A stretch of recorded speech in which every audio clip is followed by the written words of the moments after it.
I've been waiting for that.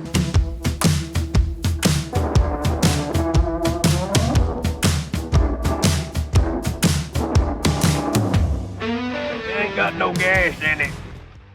Welcome to the final episode of Randwin Park, for the Kawasaki Eliminator at least. Yeah, we're in the home stretch on this thing. We're going to stop in and revisit this bike later on down the road with a couple things here and there, but for the most part, we're going to call this thing done after we get this stuff done today. I'm not casting any shade or any aspersions on anybody else, and that's mostly because I've been guilty of it in the past. When you talk about Randwin Park, there's a lot of channels, and again, including me at some point, that would have done that burnout at the end of the last episode and been like, the bike's done! It runs, it's fine. Well, that ain't how Joe the Mountain Jedi does business. When he brings a bike back from the dead, that means it's running, riding, turning, and absolutely ready to operate and ride across the country, not just able to do a big smoky burnout in the shop. It was cool, it was fun, don't get me wrong, but the thing is, these tires are about as hard as a wooden wagon wheel, okay? I would spend 10 minutes pulling this raggedy-ass seat cover out of my butt with a pair of pliers if I got caught out in the rain on these things. They gotta go. We got the go, we got the whoa. Now it's got a handle too. Yeah, got my drink. Fuck off, California Quiet.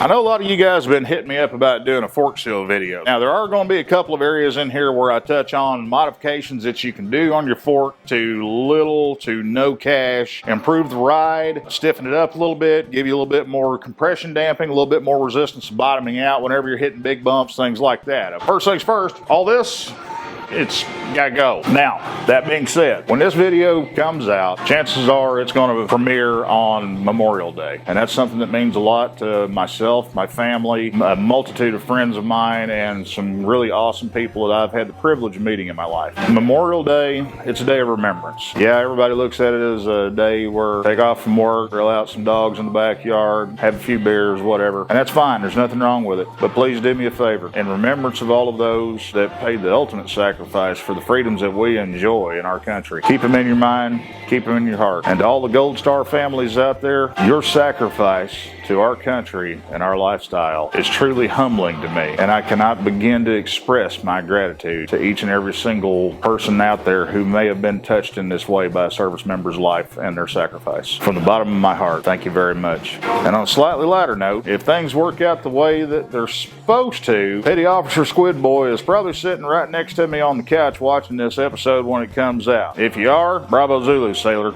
Welcome home. Good job. Go get you a beer because you earned it. If things haven't worked out quite the way we planned, I'll still owe you that beer, and I'll get it to you whenever we end up running into one another. Till then, Semper Gumby.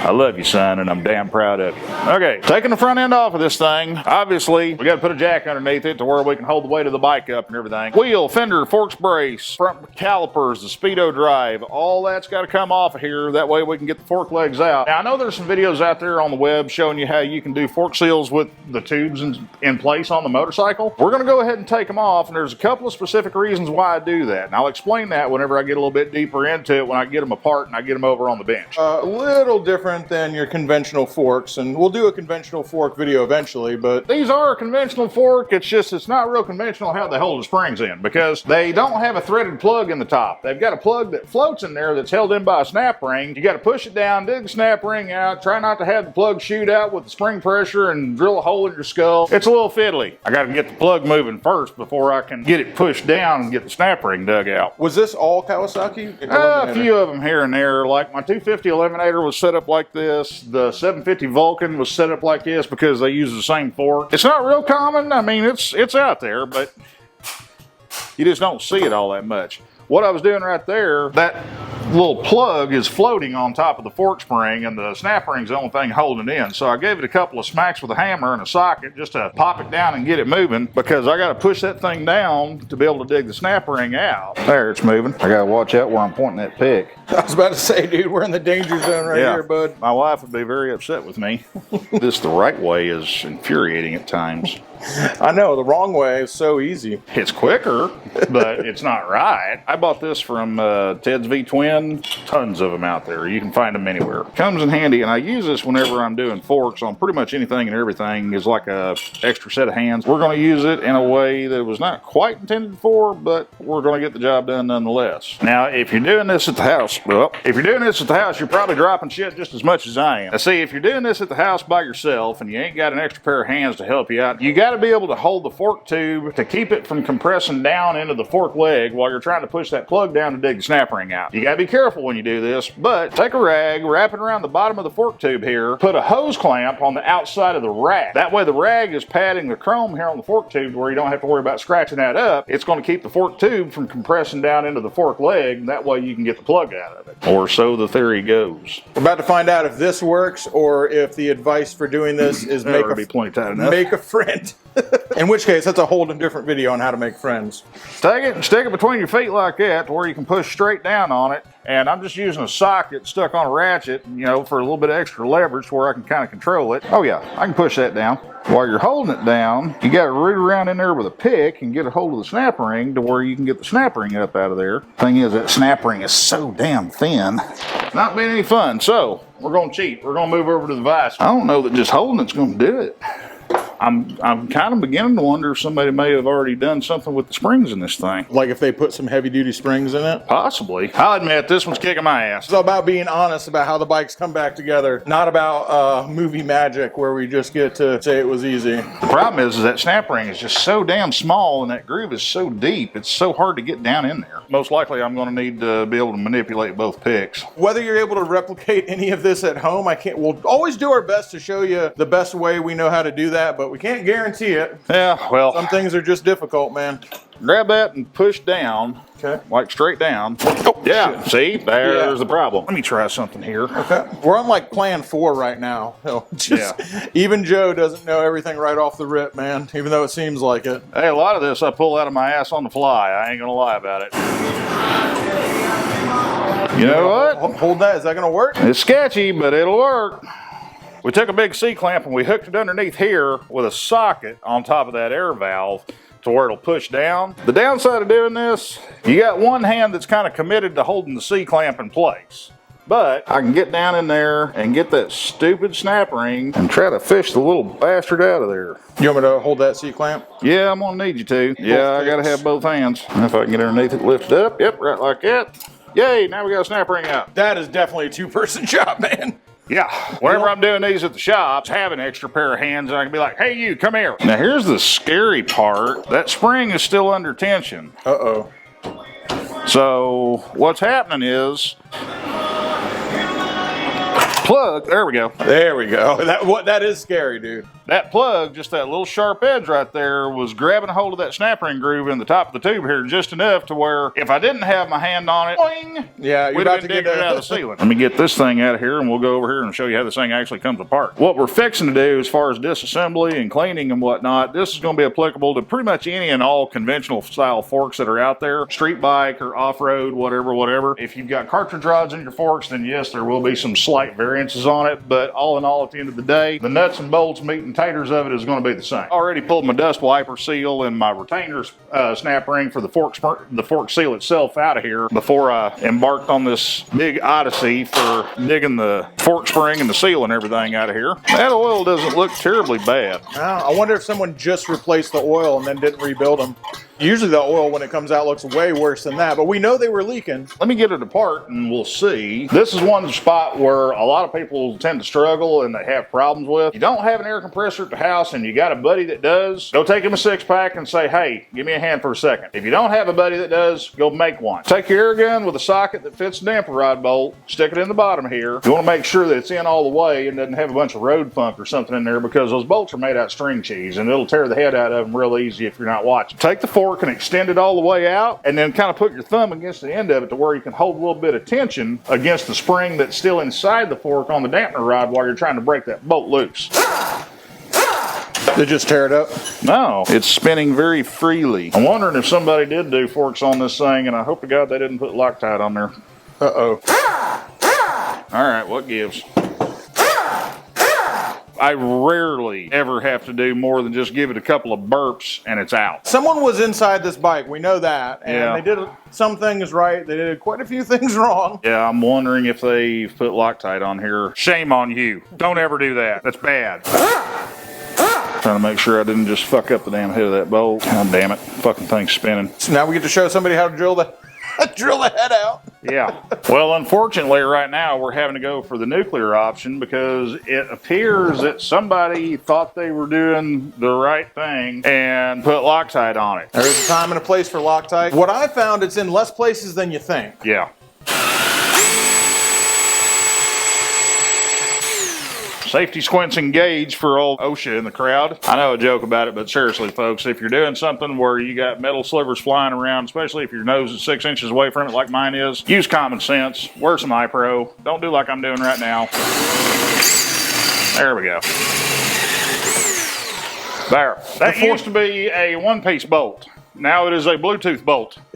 You know, these forks chose violence. We had to respond in kind. The moral of the story is, don't piss off the fat guy. Ha! They even saved the copper washer. Old bike shit, man. You gotta love it. You gotta be able to pivot with this stuff because you're talking about a bike that's pushing 40 years old. If everything went according to plan, then I'd be scared because I figure whatever's gonna happen is gonna be really bad. I would say that's why we've got a fork seal leaking.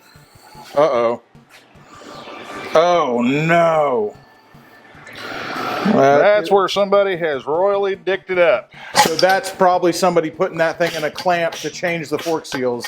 Probably. Without properly. Damn, we're going to have to replace that, aren't we? Eventually, yeah, we're going to have to get a tube. For the time being, we can knock off the sharp edges with a stone. We got some rust pitting that we got to polish out anyway. It's not going to be a fix, but at least it'll prolong the inevitable. Yeah, half the stuff with these old bikes, it's fixing what the previous owner did. When whoever had it said ran when parked, if they tried really hard to get it to run again, that's usually not great for the next guy. The harder they try, the more stuff like this you come across. Loctited in, dampening rod bolts, and putting vices on the fork tubes to rebuild them. Just bad stuff. And there's our bolt that we had to drill off. Oh, look, silicone. Wonder what else we're going to find. Don't put silicone on these things. That's what that little copper crush washer's for. It gets sandwiched between the head of the bolt and the bottom of the fork leg. This is what does your sealant. I don't care what kind of Guggenpucky you put on these things. If you don't have that there, yeah, it's going to leak no matter what you do. Oh. Oh no, that doesn't sound like a good sound. Oh, can you see the stuff in there? That's gross, man. That right there is my biggest argument for not draining fork oil with these drain bolts that they used to put on the bottoms of fork legs. All that crap that's down inside there, I mean, that's Jolly the Green Giant toe jam. You're not getting that out just by draining the oil. That oil that was in there, it couldn't have been in there terribly long because we got all this bleh coming out of the bottom of the fork tube. Let's throw this in the solvent tank and see just how much of this crap we wash out of here. Now, if you're doing these at home, you probably ain't gonna have a solvent tank handy. This is a new addition, Brapstar Garage. Before, we were doing it in the way that I'm fixing to explain to you. What you can do, if you don't have a solvent tank, go get a 5-gallon bucket, go to Home Depot, Lowe's, whatever hardware store floats your boat, buy 1 gallon of mineral spirits. Basic parts cleaner solvent. That's all it is low volatility mineral spirits. It's paint thinner, in other words. Pour half of your mineral spirits into the bottom of your 5-gallon bucket. Use a cup or whatever's handy to where you can scoop a little bit into the fork tube here. Put your finger through the bottom of it to cover up that hole where the dampener rod bolt is. You just tip it back and forth like this and let it slosh around, and that lets all the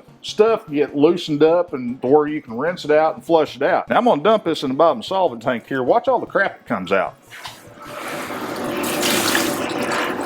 Ew. All that gray sludge, that was all down in the bottom of the fork, and it's still got some down in there. It's getting better, but it's still down in there. Somebody thought they were doing good and they just changed their fork oil like a good little boy, like the book told them to. Seems like people have been in it a couple times. Now, here's what I'm wondering, Joe, because you saw how hard that snap ring was to get out, even for you, professional mechanic. Now I'm starting to put the pieces together like Nancy Drew. I'm Encyclopedia Brown over here. I'm willing to bet someone went to rebuild these forks, put it in a vise, scratched it up, couldn't figure out how to get that snap ring out, and then decided just to change the oil instead. Very possibly. There's a technical term term for that. It's called half-assing it. Don't do it. All right, now if you notice on this fork tube, we got a little bit of a rust line here, and we got these small rust pits here. Anywhere where you've got a rust pop or a sharp edge, anything like that, that has the potential for cutting the lip on that fork seal and causing this fork to leak. The idiot marks down here, and I'm being kind in saying that, they've got a little bit of a sharp edge to them, and if I drag my finger across some real light like that, I can feel it trying to grab a hold of my finger. Now these rust pits here, this is strictly cosmetic. It's up above where the fork seal travels, but it just doesn't look that good. And if we don't do something about it now, it is going to spread. What we're going to do is we're going to take some real fine sandpaper or Scotch-Brite or whatever you got on hand. The sandpaper, if you're doing this at the house, put it back in your bucket with your mineral spirits, or, you know, give it a little squirt of WD-40. You don't want to do this dry. You want to do it wet. Or we've got all this sharpness here on the idiot scratches here. Man, they're bad right there. Keep your sandpaper wet. Just go in small circles like that all around the area, but try to keep it localized just where the damage is. And usually I'll put like one finger on it because you'll be able to feel that rough edge through the sandpaper as the sandpaper grabs it and starts taking it down. Now, this is one of those things where you just got to be patient and ride it out because you're trying to salvage a part that somebody already screwed up for you. Don't finish screwing it up for yourself by getting impatient and using like a grinder or a Dremel tool, something like that. This is one of those times where you're just going to have to ride it out and do it by hand, or else it's not going to do you any good. No shortcuts on this one, man. I imagine that this part should probably be replaced. We just don't have one on hand, and I don't know if you can get them. I'm sure I can find one. I'm gonna have to do a little bit of digging and looking. We're kind of in an awkward spot right now to where we ain't got a front end to put back on the motorcycle, and I'm not that good at riding wheelies. We'll call this a good test to see if this works. I'm sure you've done it, had to do it before. If there's one thing I can promise you at Ranwin Park is that we'll always be honest about what's going on, both on camera and behind the scenes. I have had to do this before. Actually, I had to do this on my Roadstar. Usually, the reason I'm having to do this is because of rock chips or rust pits in the hard chrome on these fork legs. Now, the chrome that they put on fork tubes like this, it's a different kind of chrome than what you see anywhere else on the bike. It's not really intended to be a pretty chrome. This is a wear surface, and that's why they call it hard chrome. Hard chrome is a very high chromium content plating, but it's built on very, very thick, and then to get it round after the plating is applied, they actually grind this on a grinding fixture to get it smooth and get it parallel. The hard chrome itself, it's usually 10 to 15 thousandths of an inch thick, 3-4 times as thick as your average sheet of aluminum foil. The thing is, it has to be that thick to where it can build up in barrier thickness to be strong enough to not get worn through. Cosmetic chrome, like you see on, well, most every Harley, everywhere, all the time. Cosmetic chrome has a higher luster, and it's a crisper looking chrome because it's got a lot more nickel in it. Now, nickel is a lot softer, and you can polish it up to one hell of a mirror-like shine, but it doesn't have the wear and abrasion resistance that hard chrome does. That's why they have to hard chrome suspension components like shock shafts, fork tubes, things like that. It's also why you see it on hydraulic cylinders on backhoes, bulldozers, yada, yada, yada. It's a wear surface. Whenever this hard chrome gets damaged, like from a rock chip or a rust pit, it's going to be sharp. It'll cut you like a razor. What I'm doing here is just barely knocking down that sharp edge where somebody butchered it up by grabbing it. It would look like some vice grips or channel locks or a Harbor Freight vise or something, but they definitely didn't make my life any easier. You see the bushing here on the bottom of the fork tube? See how it's kind of polished up and you see some copper peeking out here? But if you flip it around here, it's that gray. That gray is actually Teflon, and that's the anti-wear coating on that bushing. The reason you're seeing the copper here is all the Teflon is abraded away. Now, that just lends credence to what you were saying. You know, somebody realized, oh shit, I'm in over my head here, and they put it back together with new fork oil. That's why that stuff is so clean, because whenever these bushings wear like this, that's the big tip off, is it turns your fork oil kind of a muddy gray. Not to mention it stinks like that. I see. I didn't know why fork oil turned gray. I just was like, oh, it's just old or emulsify or something. I don't know what I thought was happening. Well, what it is that Teflon gets abraded off of that slider bushing, but also at the same time, this slider bushing is abrading away the aluminum on the inside of the lower leg of the fork, and it kind of turns into this big goopy paste. And when you got paste, it ain't coming out that tiny little hole. Like when you I've taken these, I've drained fork oil from these before, and there's no way gunk is coming out. Not the amount of stuff that was in there. If you look here real close, The scratches are obviously still there. Those are a gouge, and there's nothing that I'm going to do to get rid of those. But I can drag my thumb across that, and all the sharp edges that I was feeling around where the scratches were, they're gone. It's not catching my thumb anymore. Again, we haven't fixed this, but we have prolonged it to where we can put the bike together while we're searching for some replacement fork tubes that are in better shape than what these are. And at the end of the day, all it's going to cost us is about 20, 25 bucks worth of fork seals and fork oil. At this point, the fork seals, you ain't going to be able to reuse those. It's going to damage them. This is an old bike thing. Sometimes you got to take the good with the bad. Now, as far as the rust up here goes, again, just apply light pressure, kind of go around and around in circles, and you're basically just looking to knock the rust off of it. Now keep in mind, that rust has already started, and it's already got a toe hold in that chrome, and it's not going to go away. It's going to come back, especially down here in Florida. A way that you can prevent that from coming back is whenever you wax your bike, go ahead and wax your chrome too. And you don't have to buff it with whatever wax you're using. Just the rag that you use for buffing your wax off of the paint after you wax it, just wipe your chrome down with that after you get done cleaning it, and that wax will leave a film there to inhibit the corrosion from coming back. Rust never sleeps. It's almost as bad as the IRS. Those guys have no sense of humor. They're worse than Honda Fury owners, honestly. They are. Any Honda Fury owners that are in the crowd watching this right now, hey, I said what I said, okay? It's a joke, not a dick. You ain't got to take it so hard. How do you know when those bushings can't be reused? Whenever you see them polishing down into the copper like that, when they're getting that Teflon off of them, they're wore out. So these bushings are wore out? Yeah, I can use them, and I'm going to use them, but whenever I put this back together with fork tubes that don't have the big channel lock Grand Canyon in them, it's going to have new bushings when it goes back together. All the rust is gone. You can still see some very small pits from where it used to be at, but we've got all the active rust scrubbed off of there. Not only does it look better, we don't have to worry about the sharpness and the roughness of those little chrome peaks, or the rust peaks rather, trying to cut the lip of the seal whenever we put the seal on here to reinstall it. Now, we've already said that we're going to have to go back into these because we got to fix some hack work here. I'm not happy about that, but unfortunately, I see it a lot more than what I should, because there's some people that just let their ego override their better thinking, and they just cludge full speed ahead into something where they really don't understand what they're doing. So if all you have is 240 grit sandpaper that you polished up your cabinets with, that's not going to work. No, 2,000 grit wet dry sandpaper. At least 2,000 grit. They make 3, 4, 5,000 grit sandpaper. 2,000 grit will work perfectly fine. 3,000 is okay. Anything finer than that, you're going to be there for a while. You don't want to use anything rougher than 2,000 grit because it'll haze the chrome, and it will actually create enough damage on the surface of that hard chrome to where it will open it up to where it can start corroding. It's kind of like if you get a scratch in your paint. You know, if it goes all the way down to the metal, it's just going to spread from there. Plugged full of friggin' silicone. Look at that. Oh man. You see all that gray sludge that's on the end of that brush? That's what I just poked out of the end of this dampener rod. Somebody got involved in this, and then they chickened out, and they pulled the eject button when they realized they were in over their head. But you can see all the I just saw a big old hunk of it blob. come out, dude. Yeah. Damn. Yeah, that's gross. You guys are wondering why a lot of shops won't work on old bikes. And that's what we do around here. We're saving old vintage motorcycles. We're saving bikes from the 70s and 80s around here. Now, the reason why shops don't want to work on them is what you're seeing right now. A lot of shops don't want to put up with the aggravation of having to fix other people's hack work. Do I enjoy doing it? No. Am I going to trash talk somebody because I'm having to do it? Oh, yeah. We're still going to get it done because, you know what? Someone's got to keep these things on the road. The bad part is, stuff like this is easily avoidable if somebody would slow their roll, take 5 minutes, take a deep breath, and actually study a little bit on what you're doing instead of just charging into it full speed ahead, eyes wide shut. I'm still getting crap out of the bottom of this dampener rod.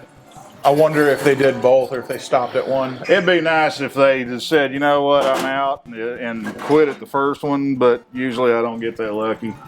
It's a beautiful lie that we tell ourselves. I just turned the camera off to save some battery because there's literally so much gunk and funk and spooge at the bottom of these things that we could make a half-hour-long video just getting it out. There's chunks of it right here. See that big blob right there? That. There's another blob over here.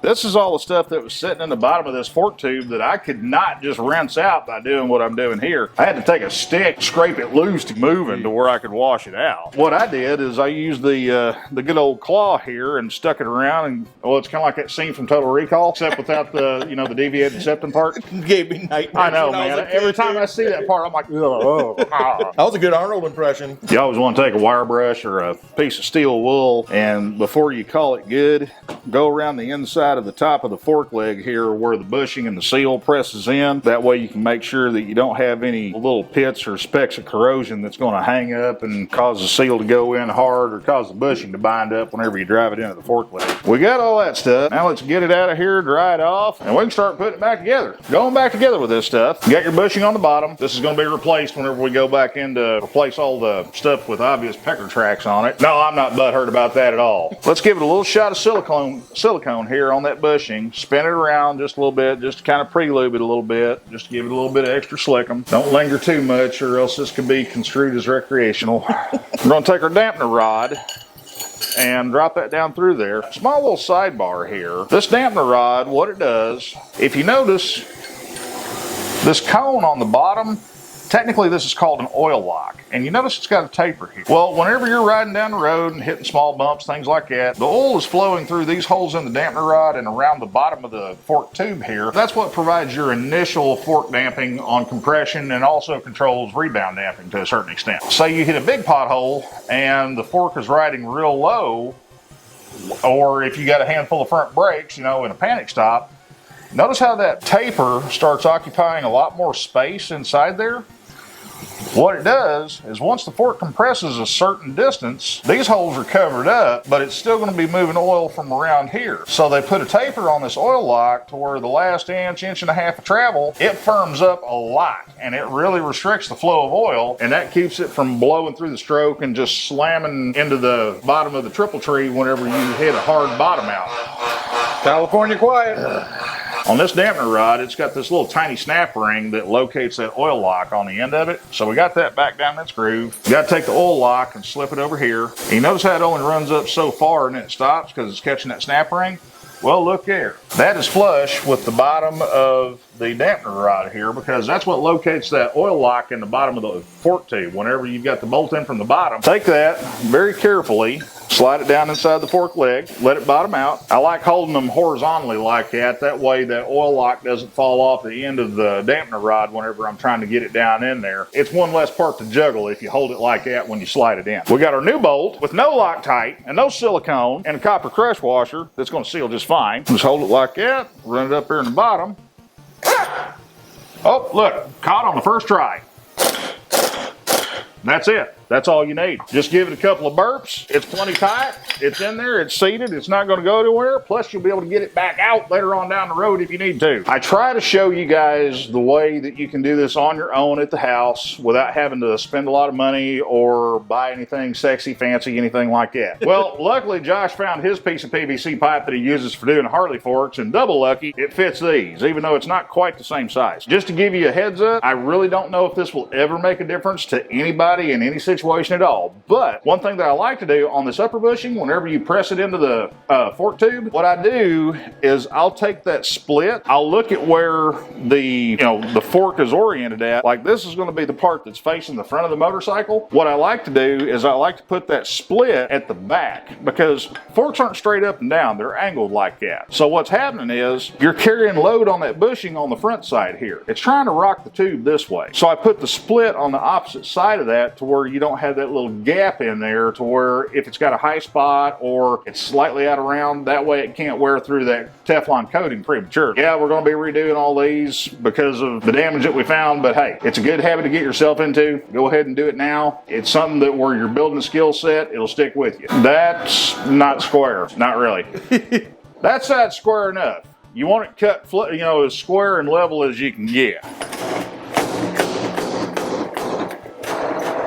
Here on that last 2 times I hit it, it sounded different. It had a real hard pop to it. That lets you know that that bushing and the backup washer for it is seated all the way in the bottom of the fork tube. It's not going to go anymore. So now, take your fork seal. You can use Vaseline, you can use grease. Just do it very lightly. I like using silicone because it's something light and it's something that gets absorbed into the oil, and it's not going to contaminate your fork oil either. Stretch it over, make sure you don't have the seal hooked on it, and slide that little guy down. And you can get it started just by pushing it in there square with your thumbs and getting it flush with the top of the fork leg like I've got there. Go ahead and at least try to push it down to that far with your hands. That way you know you're getting it started straight. And then start beating it like it owes you money.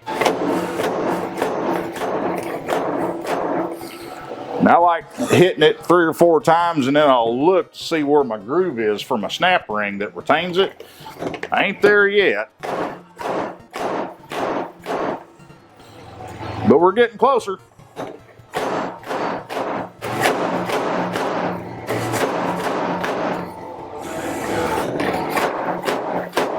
There, that should go in. You can see that snap ring groove pretty prominent in there. I'm going to try to go ahead and get the snap ring in that groove. I'm not going to beat on the seal until I hear the sound change like I did on the bushing, because the seal is kind of delicate. I mean, it's rubber that's molded on top of sheet metal. So if we don't have to rough it up and beat the crap out of it to get it in there far enough to get our snap ring in it, let's not do that, because it's just hard on parts. Now, as far as the snap rings go, there's no special orientation on those. Just the main thing is you want to make sure they're seated in their groove fully. If it's not seated in the groove all the way, if you hit a big enough pothole, the hydraulic pressure inside the fork can pop that seal up out of there, and that makes for one hell of a mess. Not to mention it's a handful to hold on. Yeah, we're good. We're there. On the dust wipers, usually you can just hook it and pull it down with your fingers because they're not a very tight press fit in the top of the fork leg. If you need to, get your rubber hammer, just go around the outer edge and give it a little bonk just like that, just to make sure it's seated all the way down and seated flush.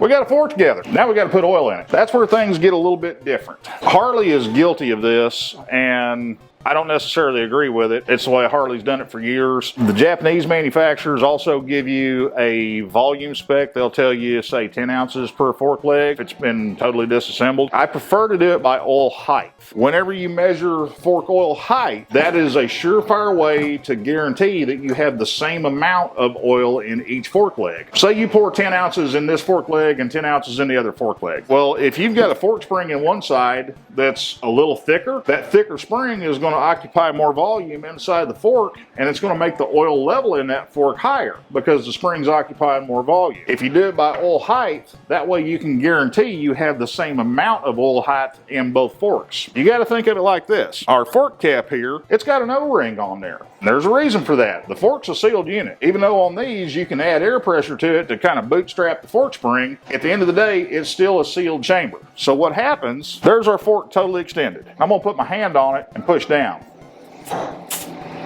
Hear the air goose out? Here, I'll do it again. It's making air pressure. Funny thing about air, if you have this fork compressed all the way and you fill the fork oil up to here, you've only got airspace from here up to here when the fork's compressed all the way. When you extend the fork, that airspace is still at the same height because your oil's not going to drop down a significant amount. But as you compress it, you've got less airspace in that fork for that air to occupy. So the pressure is going to build faster and it's going to build higher. In effect, what's happening is the airspace up above the oil in the fork leg is behaving like a secondary spring as the fork gets compressed and goes through its range of travel. Now this is where you can get some free upgrades out of it without having to spend anything. I looked up the specs on these forks earlier, and racetech.com, they give you a baseline suspension setting as far as fork oil height, fork oil weight. They're telling me that their recommended baseline for general purpose applications is using 15 weight fork oil and setting the fork oil height at 110 millimeters. Now with any fork oil height measurement, that means with the fork bled to get all the air out of the dampener rod, and that's with nothing inside of it. No spring, nothing like that, and with the fork compressed all the way. You have to measure with fork totally vertical like this from the top down. So you're looking for 110 millimeters. Say you're a well-rounded guy like me, and you're looking to firm up the springs a little bit, but you don't want to spend the money on a stiffer rate fork spring, or you just don't have the budget for it right then and there. What you can do is, say you increase that oil height from their recommended 110 millimeter up to, say, 100 millimeter. You're still going to have the same kind of damping in the initial stroke of the fork. That air pressure that you build on the top half of the fork as it goes through its travel, because the initial oil height is taller, that air pressure is going to build quicker, and it's also going to make more pressure because you have less volume inside the fork for that air to compress into. Secondary spring effect that you get from the air that is sealed in the fork, that increases with a higher oil height. Now, there's a practical limit as to how much you can do on that. Generally, I try not to raise fork oil height more than about 20 millimeters over what suggested installed height is. If 110 is good, then 50's got to be better. If you make a big jump like that, you can potentially hydraulically lock the fork before it runs out of travel, and when you do that, say goodbye to your fork seals, because it's going to push those things out like last night's Sonic. I feel I would have been sued for slander if I'd have said Taco Bell. They did win the fast food wars in the movie Demolition Man. Obey the chalupa. The chalupa knows all. What's in that box? Something's really greasy and really old, but it works really good. It's kind of like a McDonald's cheeseburger that's been cryogenically preserved. This is a fork oil double gauge. It's another Kawasaki factory tool. I bought this way back when. And the reason I bought it is because I do a lot of suspension work, and this is something that makes my life easier because this is how I make my lip. I can justify it by that. Now, the poor boy way around this, if you guys think back to the last episode where I showed you guys a little trick on using a syringe for bleeding brakes, take your hose from your syringe, go to McDonald's, get a couple of the straws from it, because you're going to use that straw. What you do, you hook your McDonald's straw to your piece of hose that you're using on your syringe, and then you put a zip tie around the straw kind of lightly, and you mark it off whatever your oil height is. Our original oil height spec was 110 millimeter. I'm going to bring it up to 100 millimeter because I like my groceries, and I'm going to firm the front end up on this thing a little bit. You're doing the same thing with the McDonald's straw. You take a ruler, measure out 100 millimeters. Yes, we're using millimeters. We're not using bananas or cows or XXL pizzas or whatever the internet says that people love to use, except for the metric system. But you measure 100 millimeters and you put your zip tie on there. Now, don't hoss on it. Just hold the zip, tighten the zip tie up enough to where it'll hold itself in place. You put your oil in the fork. You work the fork up and down until you don't see any more air bubbles coming up in the fork oil. And then just kind of eyeball it. 100 millimeters. Fork oil level ought to be about right here. I'm a little bit above that. From this point moving forward, the principle is the same. After you've bled the fork out and you don't have any more air bubbles in it, top your fork oil up, and then we've got our gauge set to 100 millimeters. You drop it down in there, and then you just pull on the syringe. Oh, actually, I do need to put a little bit more oil in there. I don't quite have enough to get it done. So we'll just give it a little splash there. You drop your gauge in there, then you pull on your syringe, and it starts pulling oil out of there. When you hear it sucking air, you're done. If you don't know how to do that with a straw, I guess maybe in another video we'll show that, but the principle is exactly the same. You basically overfill it and then suck it out to the proper height. You suck it down to the level that you're looking for. Something to upgrade your McDonald's straw? Get a clothespin. That's what holds the straw in there to free your hands up to where you don't have to hold the straw with one hand and work the syringe with the other. It's hanging on the top, just like this would be. Yeah, our fork oil is done. It's at the right height. I prefer using the Maxima brand stuff for a couple of reasons. Number one, their oil is clear. It doesn't have any kind of dyes in it or anything like that. The old school PJ1 and then the Bel-Ray fork oil, it's dark green. It looks like the same kind of oil you mix in with your weed eater. And the thing is, after it's been in there for a week, it looks like it's just wore slap ass out. I like using this stuff because it's clear. And if you do have any wear from bushings or anything like that, you can pick up on it fairly quick and it'll give you a heads up. Hey, you got a problem. I'm not exactly sure what it is that they put in here as an anti-foaming agent, but Maxima has one hell of an anti-foam agent added into their fork oil. And where that's going to come into play is the less air gets emulsed into your suspension fluid, the more consistent and the more predictable your suspension is going to behave. This is particularly important to you guys with the dual sport bikes or something with long travel suspension where you're riding off-road. You know as well as anybody, if your fork oil gets foamed up, it blows right through the stroke and it starts slamming out into the bottoming stops, because oil as an oil, it's not compressible. It's going to flow through all the damping rod and the valve stack and the valving on the internals of the fork, and it's going to do its job. But if it gets foamed up with a bunch of air mixed up in there, all that control just goes right out the window, because the air that's mixed in with the fork oil compresses and it throws everything out of whack. Little trick I picked up not too long ago, which goes to prove he can be taught, as my wife is fond to say. Mostly off-road bikes, every now and then you'll see where somebody has a problem with a fork tube sliding up in the triple tree whenever they land from a big jump. Occasionally you see it in street bikes as well. I never really thought about the cause of it. I just thought, well, somebody had a brain fart and they didn't get it torqued tight enough. Got a torque wrench set to 16 foot-pounds here. Okay, there's 16 foot-pounds. Now let's go over to his neighbor. Tighten him up. There's 16 foot-pounds. Now watch this. I'm going to go back to the first one. Now you notice I got just a little bit more out of it. Go back to the second one. I got a little more out of it, but not as much. Whenever you've got dual pinch bolts, they'll walk back and forth. So you always want to go back and check them again after you do your initial torque. Now here's where it really gets wild. Haven't touched the torque wrench. Watch this. Didn't get crazy with it, just gave it a couple of bonks with a plastic hammer. Now I got a little more out of that one. Didn't get anything out of that one, but I did get a little bit out of that first one. You can look on this side here where I don't have the fork tube in there. This is a one-piece casting and it just pinches on this split. Well, whenever you tighten these bolts up, it's wrapping around this whole clamp around the fork tube itself. Whenever you tighten it down, even if you torque it with a torque wrench, and you don't have to just beat the crap out of it, just give it a little tap. That releases where this thing is stressed over to one side and helps it distribute torque load more evenly all the way around the diameter of the fork tube itself. Now, is it going to make a huge difference? No, but in that 2% chance where it can, it's a good idea to do it just to cover your butt. Ha! Y'all thought I forgot. Happy Memorial Day, everybody. Keep in mind what it means. I didn't bother videoing the rest of the front end on this thing because it would have been extremely boring, because I found the same level of dumbassery on the other fork that we found on the first one. I had to drill the bolt out. I found where somebody had gouged the crap out of it by holding it in a vise. The same shit, just on a different side. But we got it dealt with for the time being. We got the front tire back on. The front end's all solid and everything. We got a new tire on the front. I'm in the process of putting a tire on the back, but I wanted to show you this real quick on shaft drive bike. The biggest thing that I see gets overlooked on shafties is the lube that's in the rear end, and also whenever people put a tire on, most shops, whenever they put a tire on the back end of a shaft drive bike, they don't ever re-grease these splines on the drive hub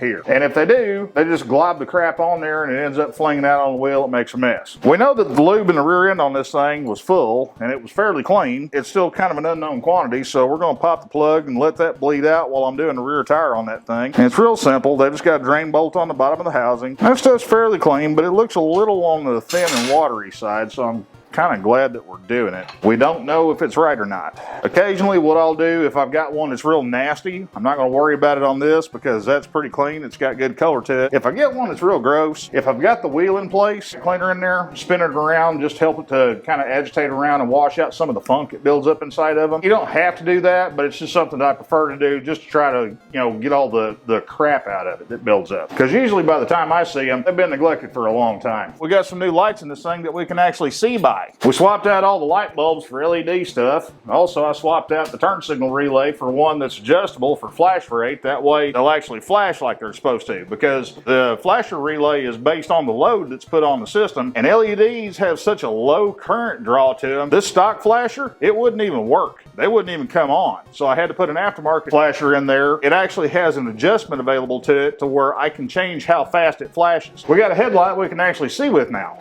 Holy mackerel, dude. Damn. Yeah, that makes a big difference. I think that thing looked like it was candle power before. Well, a lot of times with LED lights, especially lights that's in the 6,000 Kelvin temperature range, like what this headlight bulb is, it's kind of hard to tell the difference from how much light output they have during the daytime when you've got natural daylight around you, Trust me, you're definitely going to see it at night, and that's when it makes a difference. Does not look like your normal taillight bulb. These are actually clusters of surface mount diodes, and the way they're arranged in a circular pattern, you get light that comes out to the side, plus you get light here off the end of it that shoots straight out that bounces off the reflector in the lighthouse. That's the funny thing about LEDs, surface mount diodes, SMDs is what they're typically called. They're directional light. Instead of light diffusing in all directions, they have a focal pattern. Based on what application they're for, they may have a fairly narrow focal pattern. I've seen some of them as narrow as 5 degrees, to where if you're not lined up within that 5-degree window, it looks really, really dim from off to the side, and all of a sudden you get lined up with it and bam, oh God, I just x-rayed my retinas. And the cool thing is on them, they've got a standard 1156 base to where they twist into your normal turn signal bulb socket or taillight bulb in the case of the taillight. Same thing with the front, they're a dual filament bulb. The only thing is, especially on the older metric bikes like this, most likely you're going to have to find a turn signal relay that is rated for LED bulbs, or you're going to have to find a universal LED flasher, and you're going to have to do a little bit of rewiring. Usually it's 3 wires tops. Most of the time it's just 2. They twist in just like a stock bulb. Honestly, your best option, go ahead and get the white LED if you've got amber turn signal lenses, because it actually shows up as a more vibrant yellow at night. If you put a yellow LED under this yellow lens, it actually dulls down the amount of light it can project out at nighttime. These are Buddy Bezos specials, right? Yep. How much were they? Single element bulbs for the turn signals, if I remember right, they were $9 for a 4-pack of them. Yeah. Double filament bulbs for the tail light and the front turn signals, I think they were $11 for 4 of them. I'm sure you know this already, Joe, but when it comes to LED turn signals, you can pay an awful lot of money if you go online, and there just ain't no reason to charge more than a few bucks for them. They don't cost any money to make. Don't get me wrong, there's a lot of companies out there like Custom Dynamics, Laser Star. They make stuff specifically for an application. Mostly it's Harley, but it's plug and play. You don't have to do anything, but man, they charge for that stuff. I mean, look, it works. Yeah, it's brighter than what we had. The service life on them, they will last virtually forever. It's very rare you ever see an LED bulb fail. And usually what kills them is, like if that turn signal has a bad gasket or it's got a crack in it and it leaks water in there, it usually shorts them out and it kills them. Another side benefit, especially when it comes to older metric bikes, this bike, if you guys remember back in episode 2 when we first got it up and running, at an idle, typical metric bike doesn't charge that great right at an idle. Now here's where the benefit of the LED comes in. The LED bulbs, particularly the headlight bulb, they draw about a 20th of the power consumption that a standard halogen bulb or conventional incandescent bulb is going to draw. So not only are they brighter, they're going to make it easier on your charging system to where it's not having to work its ass off quite as often, or at low RPM to where it's going to make it easier to keep your battery topped up, and also it's going to make it easier on your voltage regulator. I'm trying not to make a mess and sling this crap everywhere. All right, Joe. You're bringing the knowledge. I can spend a little time cleaning up, bud. Well, obviously, look around you. I don't spend that much time cleaning up, but a little bit. Well, here's the thing behind doing this. Usually, most shops, whenever they're doing a tire on a shaft drive bike, they slap a tire on there, stick it back in the bike, and they call it a day. Now, these drive splines on the ring gear that's inside here, there's got to be a grease on here. Now, I've not looked in a Kawasaki service manual to see if they have a spec grease that they call for on this bike in particular, but Honda is huge on this moly-based assembly grease that they spec out for the Gold Wings. And I can tell you from personal experience, and so can Josh, yeah, it makes a difference on a Gold Wing. The guys at Honda probably have the biggest hat size of any of the engineers in the metric motorcycle world. They know their shit. It'd probably be worth it to you if you plan on doing a lot of tires on shaft drive bikes, or you plan on doing a lot of your own stuff at the house.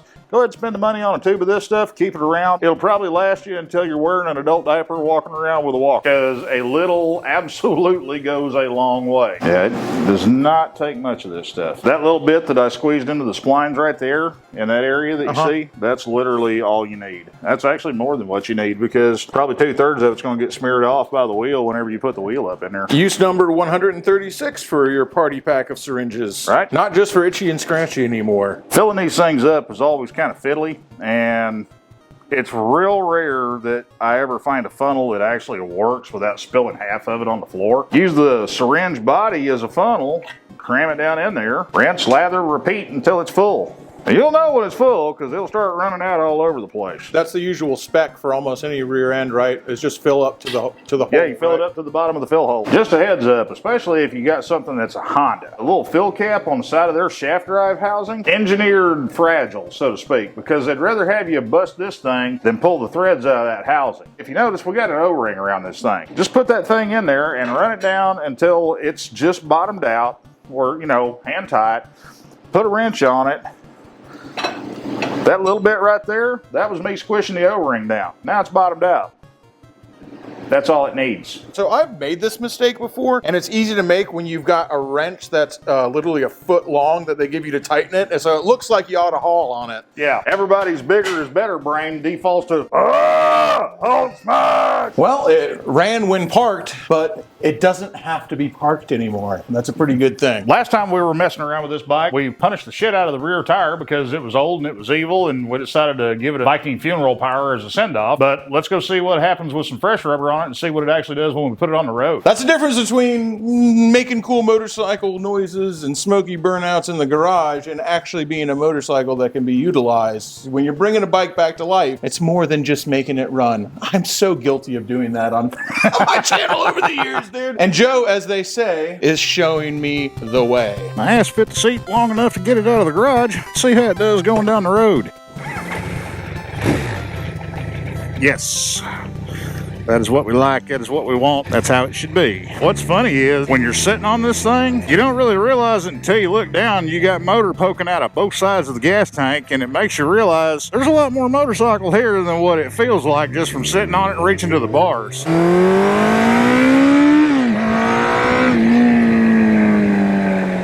Yeah, that's got some zap to it. I got no complaints. Yeah, I can't bitch about that at all, man. Nice, smooth roll on, runs up through the gears good. The wild part about this is comparing to what's in the memory bank from 30 plus years ago whenever I was riding my 250 Eliminator. The layout on the dash, the reach to the bars, the view from behind the bars on the gauges, everything looks the same. Everything feels the same. I mean, hell, this has even got, you know, virtually the same bend handlebar that I had on my 250 Eliminator way back when, because those bikes came with some goofy high kind of half-ass buckhorn handlebars. This feels real familiar. It's like somebody went back to Arkansas, found my old bike, threw a shitload more motor into it and said, here, let's see how long it takes for him to notice. I need some people to move because I need to see what this thing will do. How's that crock pot full of gravy doing back here, Miss Daisy? I mean, let's be real here, okay? Doing 55 and barely turning $4 grand on the tack. I can't complain about that because right now the bars feel rock solid. I got no tingles, I got no shakes and shimmies. 40-year-old suspension doing pretty good underneath me right now, even though we had to show it a little love and throw some fork seals in there. Considering that except for the fork seals and the fork oil, everything on the suspension on this bike is the same stuff that it left the factory with back in 1985, it's riding a whole lot better than I would have expected. Adding some new rubber on there, it's kind of like when you're a little kid and you think you can run faster because you got new shoes. We can run faster because not only have we got new shoes, we got some carburetors that are actually made in the 21st century, set up for the future, not the past. Back then, we didn't have all the detergents and additives and all the crap that we've got in fuel these days. So these days, whenever I'm doing an older bike, there are certain adjustments I got to make to accommodate the change in fuel formulation and fuel burn rate. And turned out pretty damn good because it is smooth, it is responsive. You can feel it underneath you just screaming, give me one little spot. Give me a place where I can run. That's all I need. I will say one thing, I'm not terribly happy with these mirrors because I got a real good view of my elbows right now and that's about damn near all I can see. You know, I hate to say it and I hate to think about it, but what I fully expect whenever transcend from this existence to the next, and if I've got to take the ride with the ferryman across the river, my personal Hades is going to look pretty much just like this. Car, car, car, car, and no place to pass. And what makes it worse is you got that little voice in the back of your head. You know, you got that little gremlin sitting on your shoulder that's just kind of egging you on, going, go for it. Go ahead. You can do it. You got plenty of room. Don't be a candy ass. We're going to go for it. Leroy Jenkins.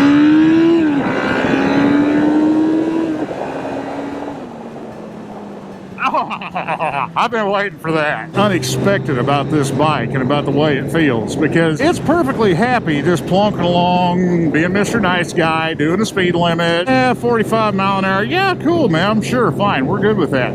But there's always just this little hint lurking right underneath the surface there that tells you, hey, there's a lot more here than meets the eye. Whenever you do get to a spot where you can stretch it out and let it sing, oh man, it sings a beautiful tune. North of $9 grand on this thing is like audible porn for your gearhead ears. And that concludes Randwind Park. It was a good run, but now it's over. Motorcycle runs now. You know, Yeah, it doesn't have to be parked anymore. So Yeah, it's not parked, so. yeah. I don't know, it was good hanging out, I guess. You know, it's fun time. Yeah, see ya. Oh, that's total bullshit. We're not done. We're just now getting started here, folks. Now, the thing is, the next one we got coming up, we're going to have to dial the calendar back a couple of decades on that one because we're taking this one old school. Make sure you guys are subscribed. Make sure you're following Joe the Mountain Jedi on Patreon. I appreciate it greatly. That's the best way to support him and what he's doing here and get a lot of early access to what's coming up next and behind the scenes videos that do way bigger deep dives into all this stuff that we're doing. Carburetor, well, we say the royal we anyway. Joe's handling the smarts over here. Well, I don't know about the smarts of it, but we're going through the motions. It's going to be a good time, and I hope you guys stick around for it. I hope you enjoyed this, and like Joe said, we ain't even close to being done. Stay tuned. We'll be live streaming directly after this episode. See y'all on the flip side.